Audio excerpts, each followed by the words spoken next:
बिहार में बंपर जीत के बाद बीजेपी के लिए अगला सबसे बड़ा चैलेंज है पश्चिम बंगाल।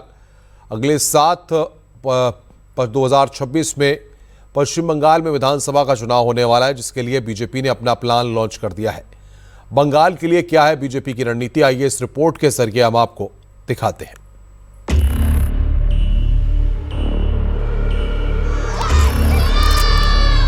बिहार ने जंगल राज को नकार दिया है। अब पश्चिम बंगाल में जो महाजंगल राज चल रहा है, उससे हमें मुक्ति पानी है।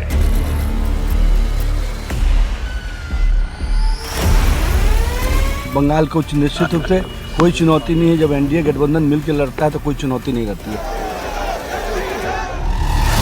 बंगाल विजय के लिए बीजेपी का नवीन प्लान। बंगाल के भद्रलोक पर बीजेपी का फोकस। बौद्धिक वर्ग को पाले में लाने की रणनीति। 2026 के चुनाव में बीजेपी का मिशन 200। बंगाल विधानसभा चुनाव के लिए बीजेपी का नवीन प्लान लॉन्च हो गया है। शीतकालीन सत्र के खत्म होने के ठीक बाद पीएम मोदी ने नादिया का दौरा किया और अब गृह मंत्री अमित शाह पश्चिम बंगाल का दौरा करने वाले हैं।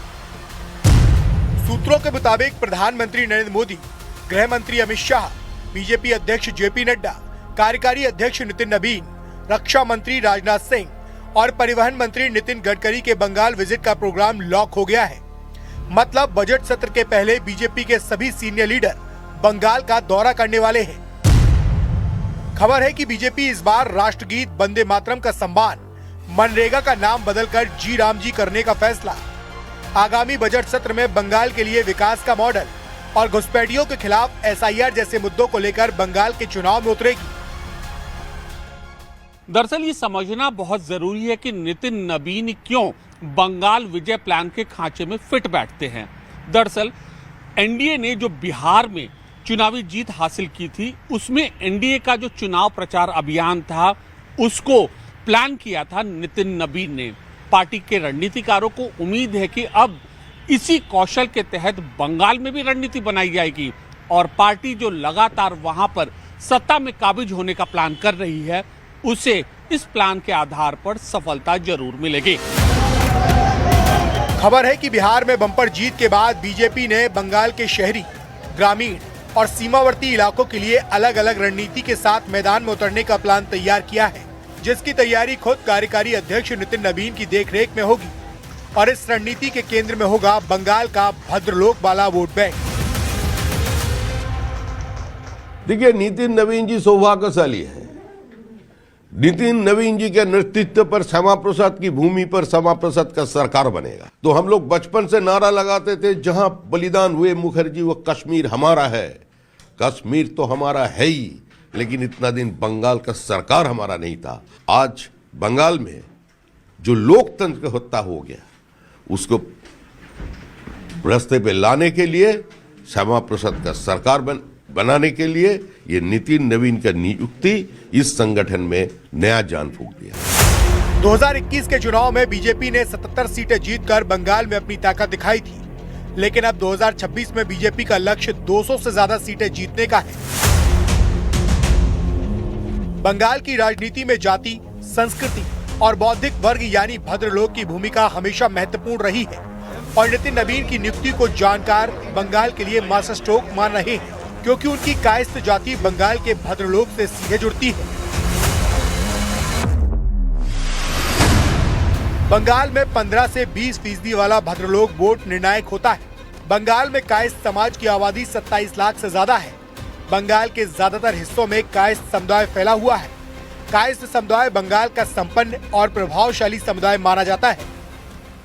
दरअसल नवनियुक्त बीजेपी कार्यकारी अध्यक्ष नितिन नबीन कायस्थ समाज से ताल्लुक रखते हैं और इस समुदाय की मौजूदगी पश्चिम बंगाल में बहुत ज्यादा है। न केवल यह प्रभावशाली है, बल्कि अन्य समुदाय के मतदाताओं को भी प्रभावित करने का यह समुदाय मादा रखता है।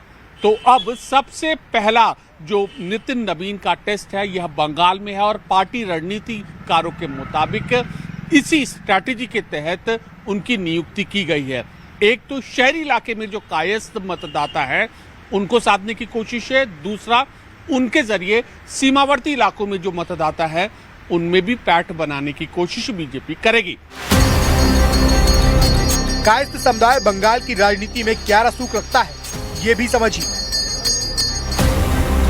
आजादी के बाद कायस्थ समाज से आने वाले ज्योति बसु 23 साल और कायस्थ समाज से आने वाले विधान चंद्र रॉय 14 साल तक बंगाल के मुख्यमंत्री रहे। यही नहीं, सुभाष चंद्र बोस और स्वामी विवेकानंद जैसी महान विभूतियां भी कायस्थ समाज से ही आती हैं। माना जाता है कि बंगाल के इसी भद्रलोक में जो माहौल बनता है, बाकी लोग उसका अनुसरण करते हैं। मैं भी युवा मोर्चा का अध्यक्ष था पश्चिम बंगाल में, और उन्होंने जीएस था, तो बहुत अच्छे हुआ। एक युवा के साथ पश्चिम बंगाल युवा पूरा एक होते लड़ेंगे, क्योंकि भारतीय जनता पार्टी ऐसे कर सकते हैं, जो युवा है युवा को साथ में लेके लड़ेंगे। तो हमारा प्रेसिडेंट भी युवा है, हम लोग उनके साथ पूरा पश्चिम बंगाल 2026 में हम लोग तृणमूल सरकार को हटाएंगे।